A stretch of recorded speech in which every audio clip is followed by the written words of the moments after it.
This is Levi with Slay the Bass, and right now we're actually going to look at a bass. I know that my first, one of my videos has an Ibanez in it, but that's okay.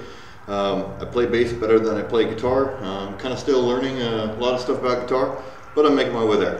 So, my guitar playing isn't as good as, say, my bass playing. But today we're going to look at a Fender Squier Jaguar bass.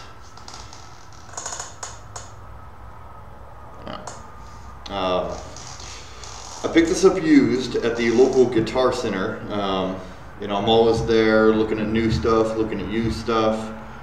This is one out of 4 basses that I own. I own also a Fender fretless jazz bass.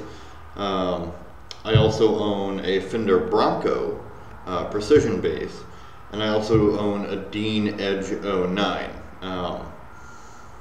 So this is the latest to the collection. It is used. It's got a couple. It's got a couple of chips in it. There's a few little nicks in the headstock there. But other than that, body seems to be in pretty good condition. It's got a little tiny bit of buckle rash, but nothing that's really substantial. So I picked this up. It's about $120. And I think the only work that I really had to do to it was replace the strings. And there was this inlay here at the top on the first fret that popped out, and I had to glue that back in. But other than that, it's held up rather well. The things that I like about it, it's got a nice fast neck. There's not a lot of gloss. Not a lot of lacquer on the back of the neck. It's mostly wood. It's got that nice warm feel. So you can move your hand up and down the neck pretty quick. Also, it's got a nice thin neck, kind of like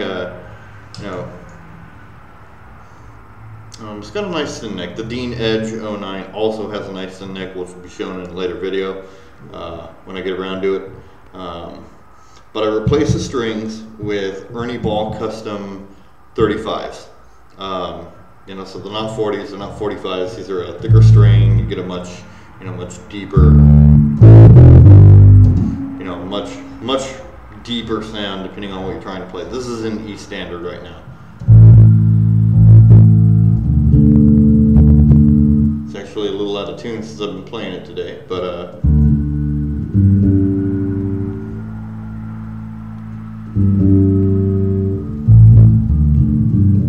there we go. That's a little better. Standard bridge. It's not a through the body bridge. You got these are Seymour Duncan pickups that it came with. So that's really nice. I like the sound of Seymour Duncans on both guitars and bass guitars.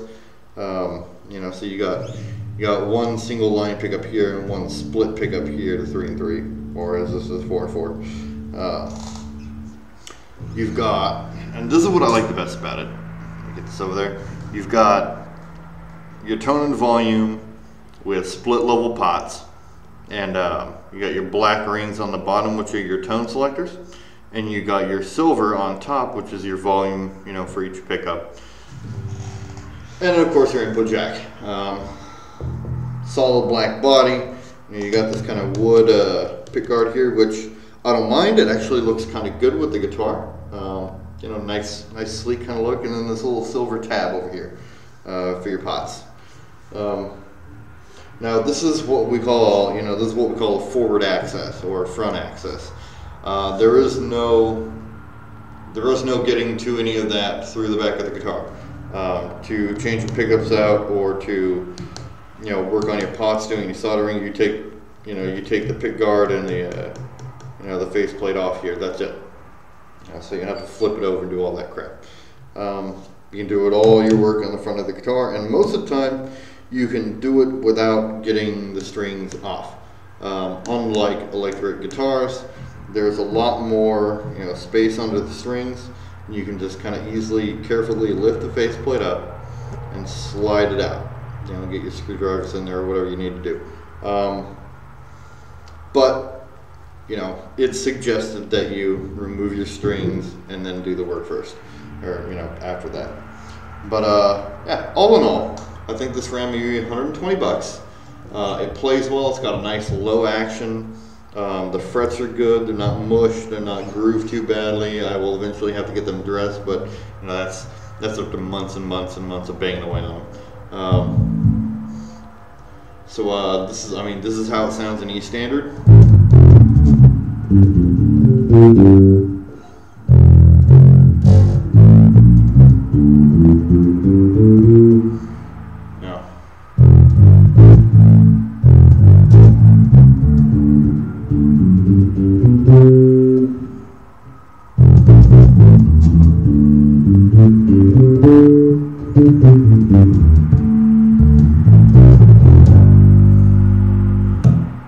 Now, I don't slap, so I'm not going to do any of that shit. You know, I use 2 to 3 fingers. Yeah, so I can just...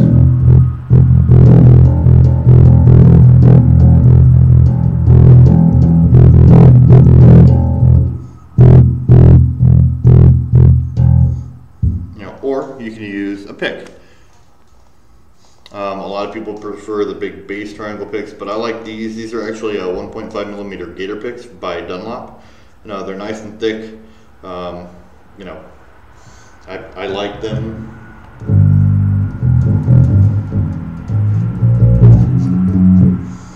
You know, but some people, you know, it's all preference.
It's a good sounding guitar. There's no preamp pedals, no effects, nothing. That sound is just this guitar plus my amp, which is an Ampeg 15 watt.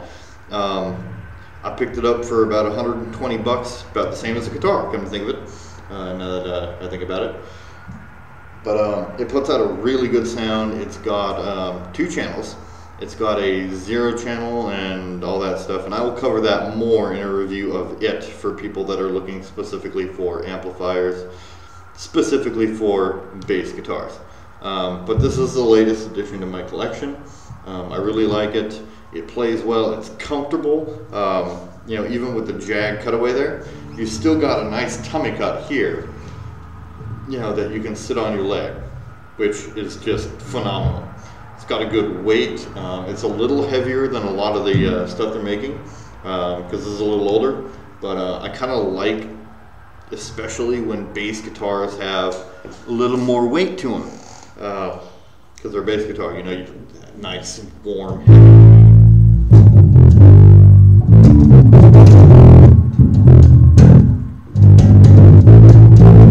Yeah, but that's just me. All in all, you can get a new one of these, a brand new one, that does have individual, you know, individual tone and volume knobs. I like the split level; it suits me just fine. But you can get a brand new one with the individuals for about $200 at your local guitar center, musicians, friends, stuff like that. As a beginning guitar, it's not too expensive. It's very nice, and I would definitely suggest it if you're looking to get into playing bass guitar. So that's all the time we've got. Thank you for watching, and I will see you guys later.